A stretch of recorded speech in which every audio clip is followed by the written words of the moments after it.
Wenonah Brooks grew up in Hopewell Township on Greenwood Avenue and later on Mountain Church Road. She attended elementary school in Hopewell, where she showed her appetite for education as early as kindergarten. Nearly every day when dismissed from morning kindergarten, she would hide in the bushes outside the school until the bus taking the children home left. Then she would go back inside and explain to her teacher that she had missed the bus. Thus, she was able to stay for the afternoon session as well. Wenonah's love of music was instilled early when she and her 9 siblings would attend and sing gospel music in her grandfather's church. In the 1970s, the Brooks family formed the Brooks Ensemble Plus. This group sang in church and at the New Hope festivals. Wenonah secretly explored other kinds of music. As a youngster, she would listen to the make-believe ballroom under the covers when she was supposed to be sleeping. Her passion for jazz started in 8th grade when she discovered Sarah Vaughan and Ella Fitzgerald. She would save up her babysitting money so that she could buy jazz records. Although she sang in the choir in high school, she was not encouraged to be part of the jazz band, which met after school. Upon graduating from Hopewell Valley Central High School in 1960, she joined the Air Force, where she was trained and served as an accounting and finance specialist. After leaving the Air Force, she worked for RCA in Cherry Hill and started working for Houghton Mifflin in 1972. There, she was the account manager for 19 years.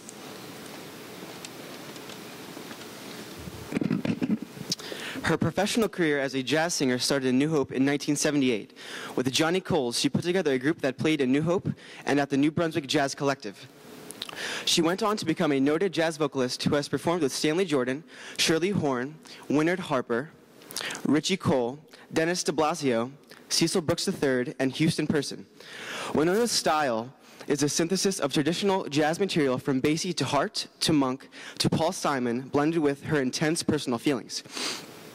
Wenonah Brooks is committed to sharing her passion and knowledge of jazz with the community and with students of all ages.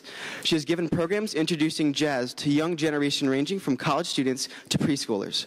She has offered master concerts at Bryn Mawr University, Fairleigh Dickinson, and Montclair State University, as well as introductions to jazz for preschool and elementary school children, including Hopewell Valley Elementary School. She has performed the jazz and music therapy sessions for terminally ill children in a children's hospital and at a shelter for battered women.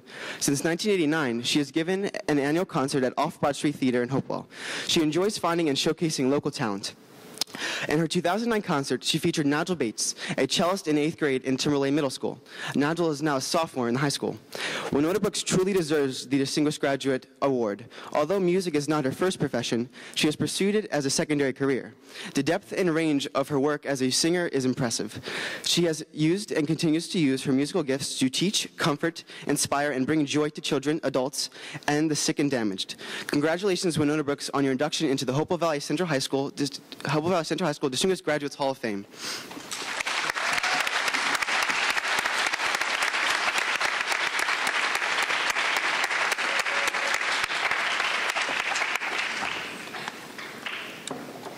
I didn't sing at all when I was here at high school. I was a very, very shy student, but I had some amazing teachers. I had an English teacher that I loved very much, who made me understand that I was somebody and that I was smart.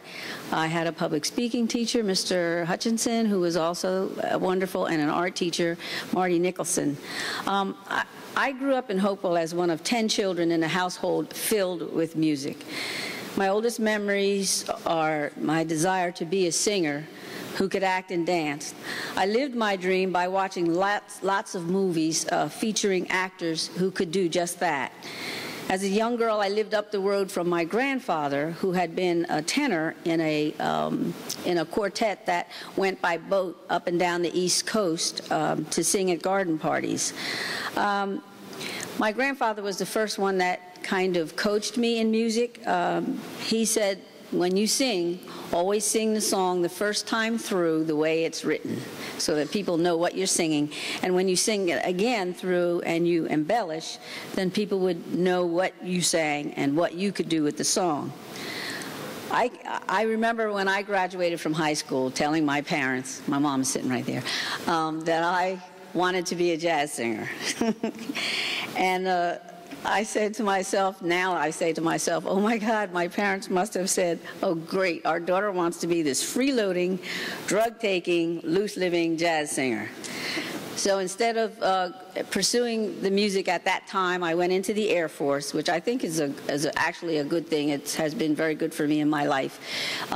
It has taught me discipline, and it taught me that sometimes you have to do things in a way that benefits the whole rather than yourself. I started singing, as they said, in 1978 with my sisters first. And my two younger sisters were allowed to sing Mom when they got out of high school. But my parents explained to me that they knew by the time they got to the younger sisters that, we weren't going to go straight to you-know-where, that we would be okay. So I actually started singing by going to their gigs. And then I realized I don't want to sing the kind of music that they're singing, so I started venturing out to hear other jazz artists. And actually, necessity being the mother of invention, I started singing professionally because I needed a second income. And so I really pursued it quite a bit. And it just went on from there. Now, at the tender age of 68, I have gone back to college. I thought it'd be nice to learn something about what I'm doing. So I've enrolled in school full-time as a student, and I'm going to school with all these kids young enough to be my grandchildren. And I'm studying, I'm a music major, and in the end, I want to be a music therapist. I want to use music to help people. And I just want to say to you, children, never give up on your dreams, because for as long as I can remember, it's what I wanted to do, and I thought that I wouldn't get to do it. And I feel very privileged to be back in school. And I want to leave you with a quote from Robert Frost. You don't know how wonderful it feels to be able to pursue your dream. And the quote from Robert Frost is, "But I have promises to keep and miles to go before I sleep." Thank you.